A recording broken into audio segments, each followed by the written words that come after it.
Grande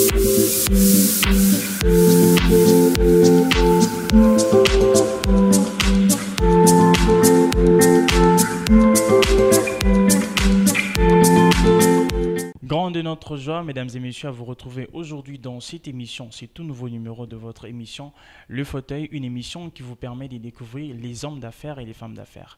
Aujourd'hui, nous avons un grand plaisir de recevoir une dame sur ce plateau. C'est une dame qui travaille comme ça dans la gestion des employés. Elle va parler d'elle, elle va nous expliquer c'est quoi son travail. Vous allez découvrir ce qu'elle fait dans la vie. Ensemble avec vous, mesdames et messieurs, je m'en vais rapidement recevoir ou saluer comme ça mon invité d'aujourd'hui, Madame Christelle Menga. Bonjour madame.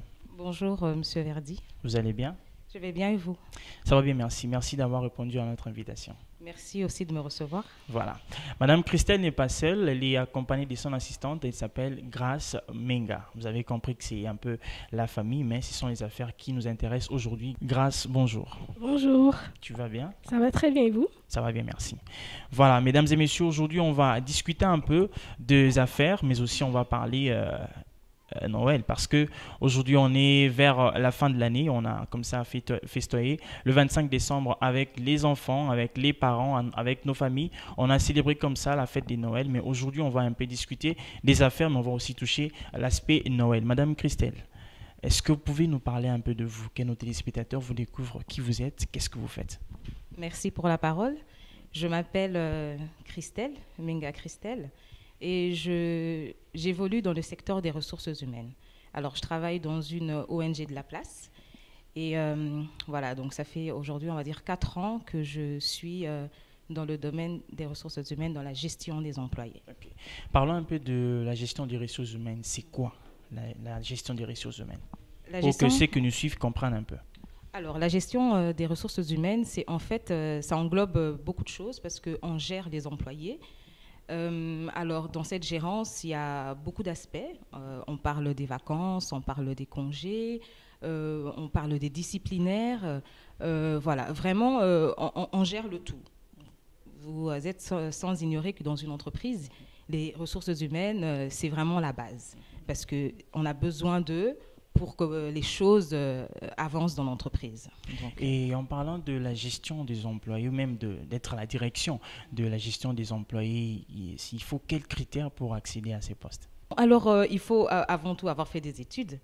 Okay. Après, je dirais, se retrouver dans les ressources humaines, il faut avant tout que ce soit une passion. Parce que ce n'est pas facile de gérer le personnel. Alors, parce qu'on retrouve des personnes âgées, on retrouve des hommes, des dames. Alors, les gens ne sont pas faciles. Donc, lorsqu'on décide de travailler dans les ressources humaines, c'est qu'avant tout, c'est une passion. On a la passion de vouloir gérer un peu toutes ces personnes, peu importe les tempéraments que l'on peut rencontrer en fait. Aujourd'hui, on parle de la parité. On parle parfois aussi de l'inégalité entre les hommes et les femmes. Est-ce que vous n'êtes pas confronté à ces problèmes lorsqu'il faut gérer et en même temps les hommes et gérer aussi les femmes? Bon, effectivement, c'est vrai que c'est un problème, surtout là où moi je suis, c'est une ONG qui date depuis plusieurs années. Alors, c'est vraiment... depuis quelques années qu'on est en train d'essayer de rajeunir un peu l'entreprise. Donc, c'est pour vous dire qu'il y a des personnes qui sont très âgées et voilà, il y a des personnes qui... allez, c'est pas très facile de les gérer vu leur âge. Voilà, donc... mais en tout cas, je dirais qu'aujourd'hui, il y a possibilité de travailler au milieu des hommes, se faire respecter aussi, c'est quelque chose aussi de très important, et respecter aussi l'autre. Voilà. Nous allons revenir dans la gestion, bien sûr, des hommes et des femmes, mais je souhaite à ce que nous puissions revenir un peu en arrière. Parlons un peu de votre première journée à la gestion ou à la tête de la gestion des employés. Qu'est-ce que ça vous a fait en tant que femme? C'était pas facile. C'était pas facile. C'est vrai que quand j'ai atterri dans les ressources humaines, je pensais que j'allais pas y arriver. Mais après, j'ai su maîtriser, on va dire, maîtriser le RH, qui est vaste, et maîtriser aussi, on va dire, les tempéraments de chaque collègue. Donc, ma première journée était très stressante, mais après, au fil du temps, avec l'expérience, en même temps l'encadrement de mes chefs, voilà. Aujourd'hui, je peux dire que je suis bien rodée Et quelle que soit la situation devant laquelle je me présente, il y a toujours une solution que j'arrive. Vous arrivez à gérer aussi les tensions des hommes dans votre emploi, dans votre travail? Parce Effectivement, qu'il faut reconnaître que les hommes sont trop imposants, bien qu'inférieurs. Parfois, ils font des trucs qui peuvent vous pousser à bout. Comment vous faites pour gérer ça? exactement. Alors, bon, j'essaye de rester calme.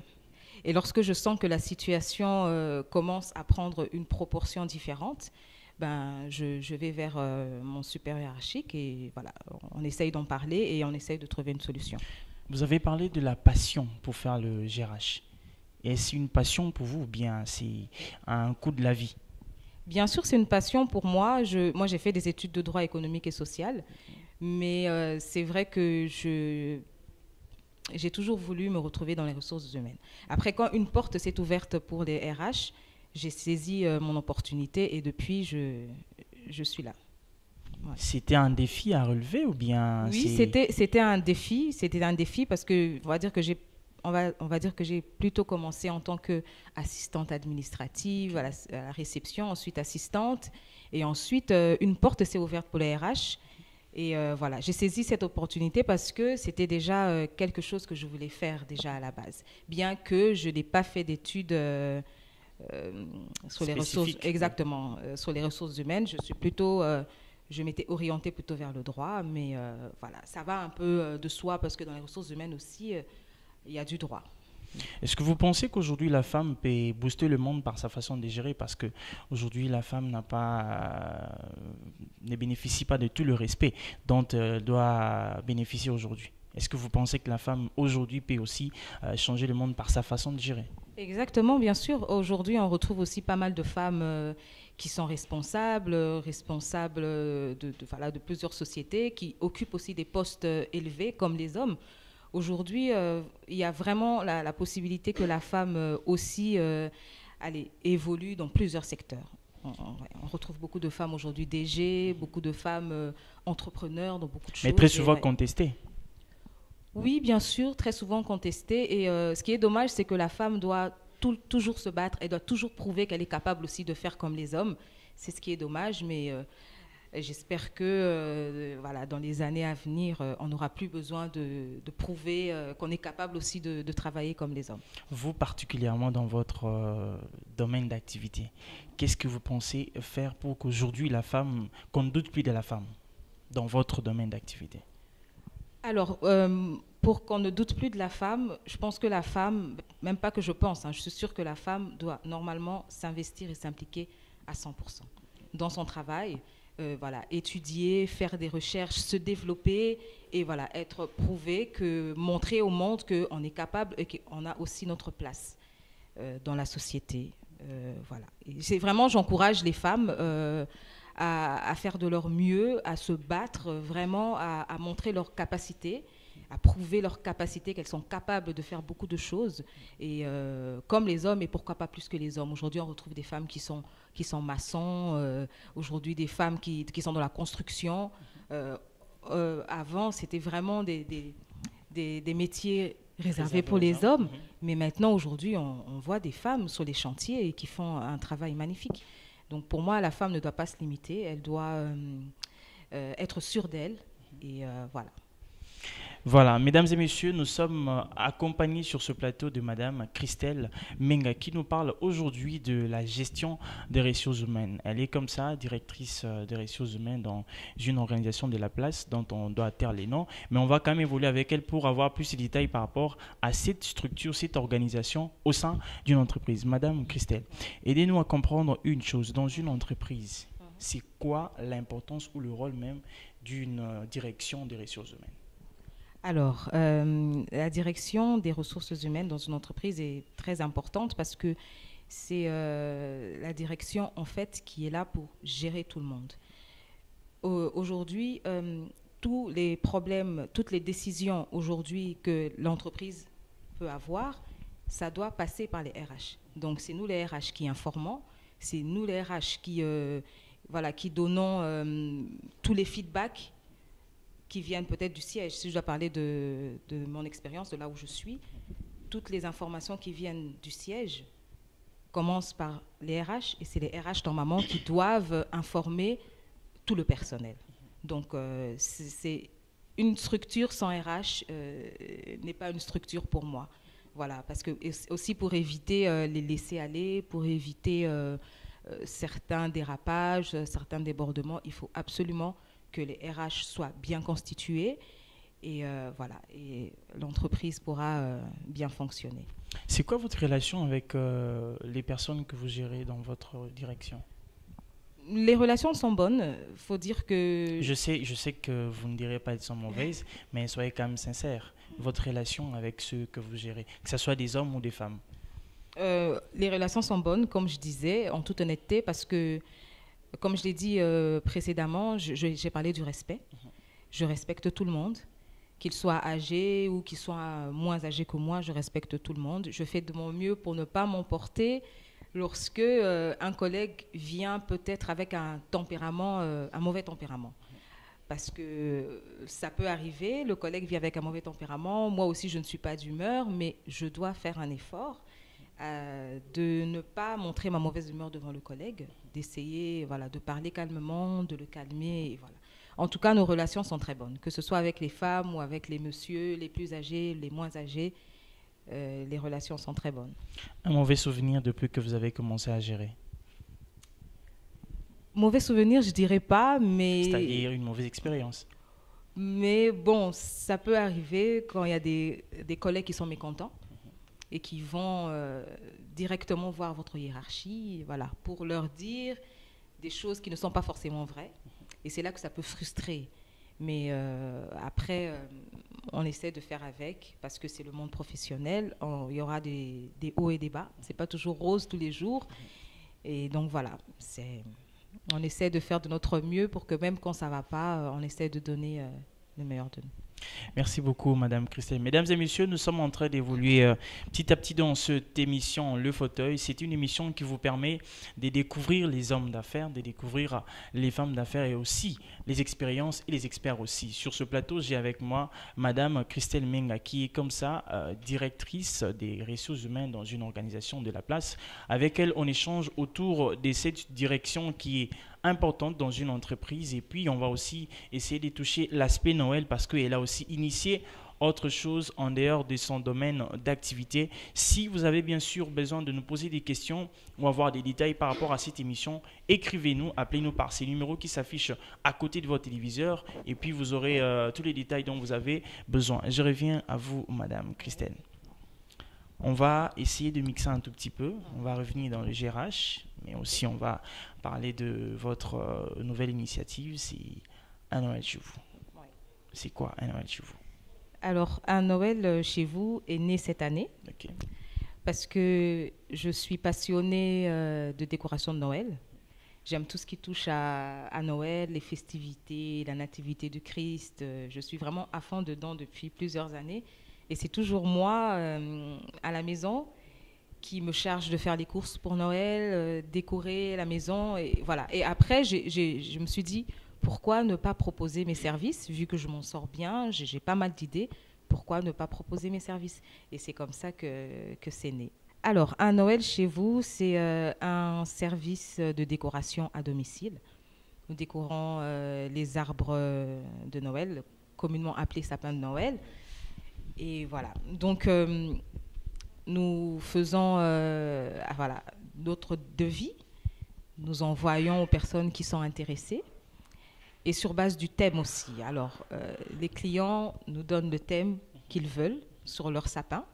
Et nous nous chargeons de faire les courses et voilà, de venir monter le sapin. S'ils n'en ont pas encore, venir le monter et le décorer tel que le client le veut. C'est une grande vision ou bien c'est juste un truc pour passer le temps? Non, c'est une grande vision. J'aimerais qu'elle puisse s'étendre au fil des années et ne pas seulement me limiter à domicile, chez les gens à domicile, mais pourquoi pas aller dans les entreprises? Pourquoi pas décorer le boulevard, par exemple? Il y a déjà des gens qui le font, mais allez, je peux apporter une touche différente. Là, c'est plus à domicile parce que vous avez quand même monté le sapin de Fast Télévision, une grande chaîne. Exactement, et tout à fait. Vous m'avez fait confiance pour ça et je remercie le responsable. Donc voilà, ça a commencé à domicile, mais voilà, j'aimerais aussi m'étendre sur les entreprises. Vous êtes seulement dans la décoration de festivités de fin d'année ou bien dans bien d'autres activités? Je suis dans la décoration des festivités de fin d'année. Il y a les arbres de Noël et il y a aussi les tables. Je veux dire, Vous faites aussi les tables? Oui, pour les repas. Okay. Comment décorer la table, tout en gardant l'esprit de Noël. Okay. C'est né de quoi cette initiative de Un Noël chez vous? Tout simplement d'une passion que j'ai, parce que je suis tellement investie pendant les fêtes de Noël pour les décorations, qu'après je me suis dit, pourquoi pas? Tout simplement, il y a beaucoup de startups, vous savez, qui sont nées comme ça, sur un coup de tête, mais pourquoi pas, et puis voilà. Et c'est parti de là. Qu'est-ce que vous pensez, au fait, comment vous évoluez avec votre relation avec vos clients? Lorsqu'on vous appelle, vous allez, vous faites le devis, comment ça se passe? Alors, la relation avec les clients est très bonne. Bien sûr, je peux avoir toujours des clients... Oui, bien sûr, oui, je reste positive. Hein. C'est vrai que je peux avoir des clients qui sont exigeants. Et voilà pourquoi je préfère, avant de faire une prestation, de parler avec le client. Je demande ce qu'ils veulent exactement pour ne pas avoir à refaire le travail une deuxième fois ou une troisième fois. Alors, je demande quel est votre thème. Ils me disent les couleurs qu'ils veulent sur le sapin. Et ensuite, moi, j'apporte une touche un peu différente pour ne pas mettre que des boules comme on a l'habitude de voir. Aujourd'hui, la décoration a évolué. Il y a beaucoup de choses qu'on peut mettre sur le sapin pour faire que le sapin soit très, très beau. Voilà. Vous avez appris dans une école à monter du sapin ou bien c'est venu comme ça? Non, je n'ai pas appris. C'est venu comme ça. C'est tout naturel. Sérieusement? Oui, c'est tout naturel, comme c'est quelque chose que j'aime faire. C'est tout naturel et je me suis rendu compte qu'au fil des années, ma décoration évoluait. Lorsque je regarde mes décorations d'il y a quelques années en arrière, ce n'est pas les décorations que je fais aujourd'hui. Donc on voit vraiment une évolution, une différence dans ma décoration. Et là, vous avez fait déjà combien d'années dans ce domaine de décoration de fêtes de fin d'année? Bon, comme je disais, j'ai démarré cette année même. Okay. J'ai démarré cette année même et j'ai décoré pas mal de sapins déjà. Les gens m'ont fait confiance. Okay. Je n'en ai pas fait beaucoup parce que quand c'est né en décembre. Et donc voilà, j'espère vraiment que je pourrai m'étendre l'année prochaine. D'accord, on va revenir à vous. Donc il y a des éléments qui sont... comme ça, qu'on se sélectionnait pour illustrer un peu le travail de Madame Christelle Menga au-delà de ce qu'elle a comme activité. Je vous rappelle qu'elle est directrice de ressources humaines dans une organisation de la place, mais aussi elle a créé Un Noël chez vous. On va avoir plus de détails dans ce vidéo et puis on va se retrouver comme ça juste après pour continuer notre émission Le Fauteuil. Mesdames et messieurs, restez branchés, à tout de suite. Sur le long chemin tout blanc de neige blanche, un vieux monsieur s'avance avec sa canne dans la main. Et tout là-haut le vent qui siffle dans les branches lui souffle la romance qu'il chantait petit enfant. Oh, vive le vent, vive le vent, vive le vent d'hiver qui s'en va sifflant, soufflant dans les grands sapins verts. Oh, vive le temps, vive le temps, vive le temps d'hiver. Boule de neige et jour de l'an et bonne année grand-mère. Joyeux, joyeux Noël, aux mille bougies, qu'on chante vers le ciel les cloches de la nuit. Et dans chaque maison, il flotte un air de fête. Partout la table est prête et l'on entend la même chanson. Oh, vive le vent, vive le vent, vive le vent d'hiver qui s'en va sifflant, soufflant dans les grands sapins verts. Oh, vive le temps, vive le temps, vive le temps d'hiver. Boule de neige et jour de l'an et bonne année grand-mère. Et le vieux monsieur descend vers le village. C'est l'heure où tout est sage et l'ombre danse au coin du feu. Mais dans chaque maison, il flotte un air de fête. Partout la table est prête et l'on entend la même chanson. Oh, vive le vent, vive le vent. De retour sur ce plateau, mesdames et messieurs, c'était comme ça les vidéos de Madame Christelle Menga. Elle a réalisé comme ça elle a monté comme ça pas mal de sapins. On va avoir quelques détails, quelques précisions par rapport à ces vidéos. Madame Christelle, ça vous fait quoi de regarder ces images de vous-même en train de travailler et les résultats de votre travail? Ça me fait plaisir parce que mes clients sont contents. Ok. Et ça me fait plaisir. Je suis vraiment dans la joie quand je fais un bon boulot et que mes clients sont reconnaissants et qu'ils sont contents. C'est quoi vos limites dans ce travail? Votre limite, qu'est-ce qui peut vous surpasser dans le montage des sapins? Ce qui peut me surpasser, je sais peut-être un sapin de 50 mètres. Ok. Là, bien sûr, ça va me surpasser. J'ai fait dernièrement un grand sapin. Quand j'ai vu le sapin, je me suis dit, est-ce que je pourrais le faire? Mais après, au final, j'y suis arrivée. Donc, pour moi, il n'y a vraiment pas de limite. Il faut simplement que les moyens soient à disposition pour que je puisse arriver à faire encore des grandes choses. Vous avez besoin de quoi pour avoir un sapin comme ça? J'ai besoin d'un sapin, premièrement, et j'ai besoin des ornements. Comme je disais, aujourd'hui, il n'y a pas que des boules. Il y a beaucoup de choses que l'on peut mettre sur le sapin pour orner davantage le sapin. Ok. Voilà. D'accord. Mesdames et messieurs, on va prendre l'assistante de Madame Christelle qui va nous donner quelques détails par rapport à la relation des organisateurs et de leurs clients. Grace, est-ce que tu peux nous parler un tout petit peu de votre relation? Comment vous faites pour avoir des clients dans un Noël chez vous? Merci pour la parole. Je t'en Premièrement, c'est grâce aux réseaux sociaux, Internet. Les gens viennent à nous, nous écrivent pour savoir comment on fait, comment ça se passe, c'est combien, comment on fait pour payer, et voilà. Comment ça se passe quand vous avez un client en face de vous qui vous demande, qui vous embête au fait, qui veut avoir des détails par rapport à ce que vous faites, mais vous n'arrivez pas à vous entendre sur les prix, par exemple, par rapport à la taille aussi du sapin? Comment vous faites? Oui, premièrement, on négocie avec la personne par rapport au budget qu'ils ont.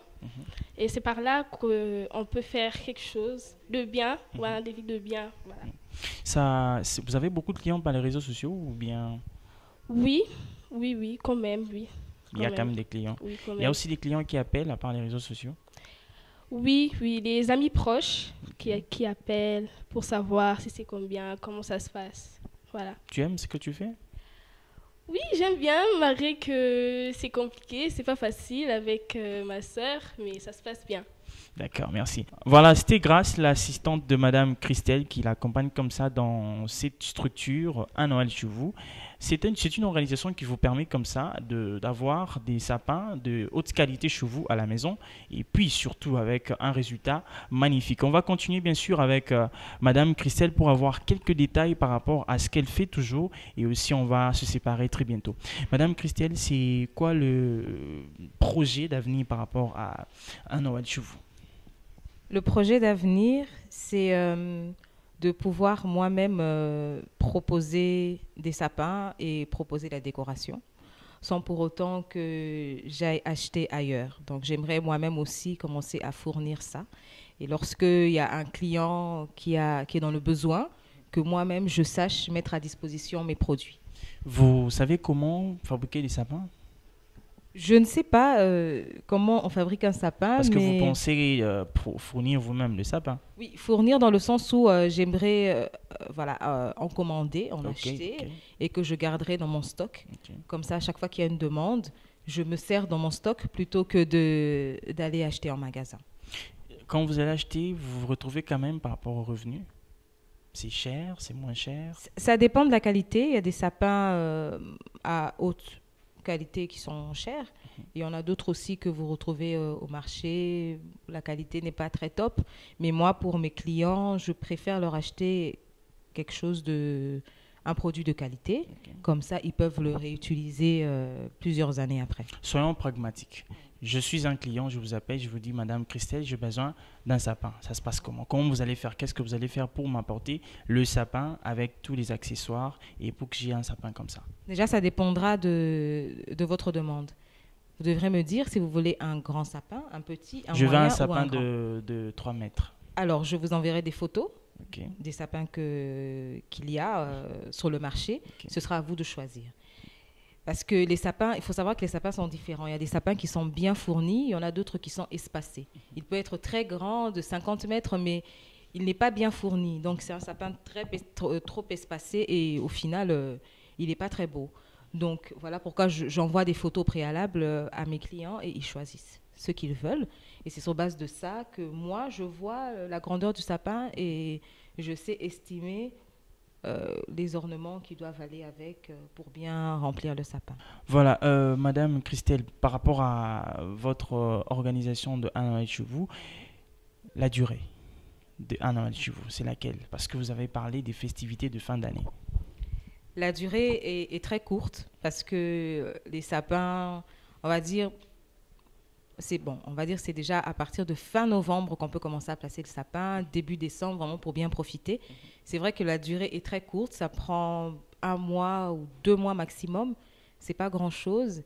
Et en dehors de ça, je vaque dans d'autres occupations comme mon travail, par exemple. Mais j'aimerais l'étendre. Je ne sais pas encore ce que je vais faire, mais ce qui est sûr, je vais l'étendre pour que, au courant de l'année, les mois qui suivent, on va dire janvier, février, mars, que je reste active en fait dans l'entrepreneuriat. Donc là, s'il faut parler encore de Un Noël chez vous, ça sera en fin 2021. Exactement, novembre 2021, décembre 2021. Donc,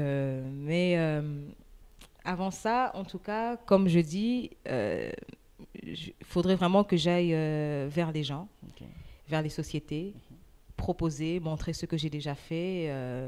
Comme ça, fin année prochaine, on va dire novembre déjà, je peux déjà me préparer pour des clients qui seront intéressés, comme je disais dans les entreprises, pourquoi pas sur le boulevard, Sendoué, Triomphal, voilà. D'accord, merci Madame Christelle. On va revenir dans la gestion de ressources humaines. Vous êtes une femme, on a parlé bien sûr de tout ce que vous faites et puis les défis que vous avez face à les personnes que vous gérez bien sûr. En tant que femme, vous avez aussi donné quelques éclaircissements, mais j'aimerais avant de finir que vous puissiez parler un peu aux femmes qui sont à la maison, qui choisissent peut-être des options de femmes. Quand je parle des options des femmes, je vois plus la gestion informatique, la coupe et couture, la danse, la culture, la musique et tout et tout. Mais vous gérez quand même des hommes aujourd'hui. Un message pour toutes ces femmes qui sont à la maison.